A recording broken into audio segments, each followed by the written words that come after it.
in 2 Samuel 13, 1 to 39. In the course of time, Amnon, son of David, fell in love with Tamar, the beautiful sister of Absalom, son of David.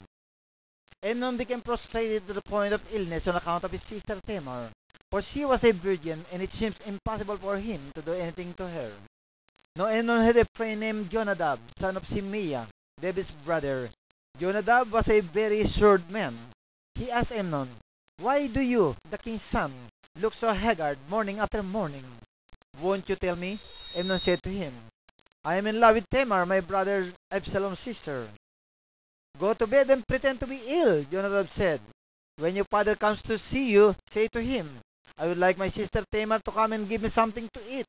Let her prepare the food in my sight so I may watch her, and then eat it from her hand.'"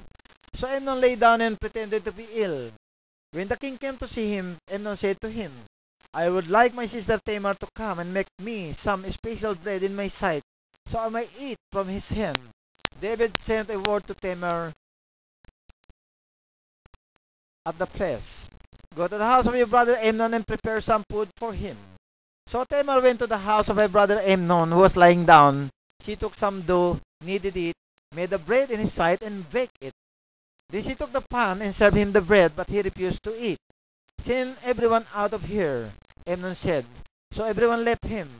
Then Amnon said to Tamar, "Bring the food here into my bedroom so I may eat from your hand."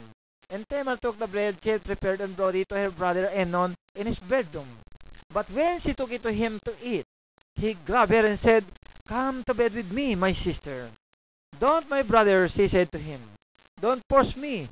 Such a thing shall not be done in Israel. Don't do this wicked thing." "What about me? Where could I get rid of my disgrace? What about you? You will be like one of the wicked fools in Israel. Please speak to the king. He will not keep me from being married to you."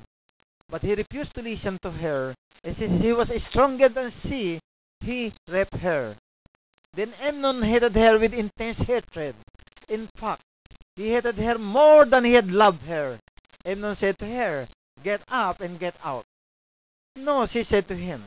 "Sending me away will be a greater wrong than what you have already done to me." But he refused to listen to her.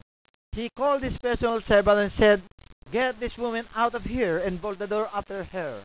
So his servant put her out and bolted the door after her. She was wearing a richly ornamented robe, for this was the kind of garment the virgin daughters of the king wore. Tamar put ashes on her head and tore the ornamented robe she was wearing. She put her hand on her head and went away weeping aloud as she went. Her brother Absalom said to her, "Has not Amnon your brother been with you? Be quiet now." "My sister, he's your brother. Don't take this thing to heart." And Tamar lived in her brother Absalom's house, a desolate woman. When King David heard all this, he was furious. Absalom never said a word to Amnon, either good or bad. He hated Amnon because he had disgraced his sister Tamar. 2 years later, when Absalom's sheep-shearers were at Baal-Hazor, near the border of Ephraim, he invited all the king's sons to come there. Absalom went to the king and said, "Your servant has had shearers come.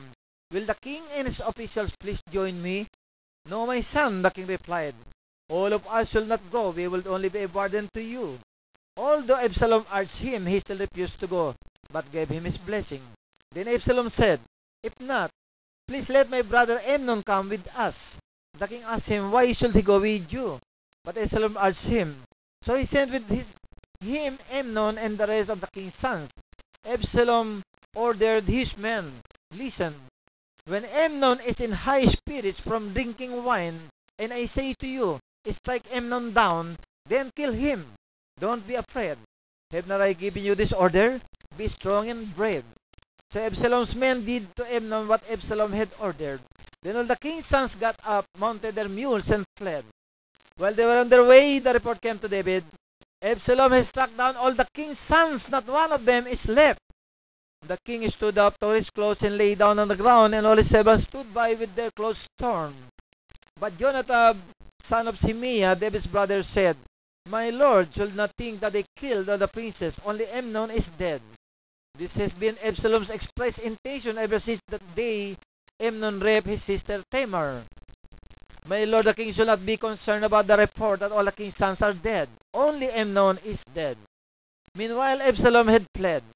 Now the men standing watch looked up and saw many people on the roadways of him coming down the side of the hill. The watchman went and told the king, I see men in the direction of Horonaim on the side of the hill. Jonadab said to the king, see, the king's sons are here. It has happened just as your servant said. As he finished speaking, the king's sons came in, wailing loudly. The king too and all his servants wept very bitterly. Absalom fled and went to Talmai, son of Ammihud, the king of Geshur. But King David mourned for his son every day. After Absalom fled and went to Geshur, he stayed there 3 years. And the spirit of the king longed to go Absalom, for he was consoled concerning Amnon's death.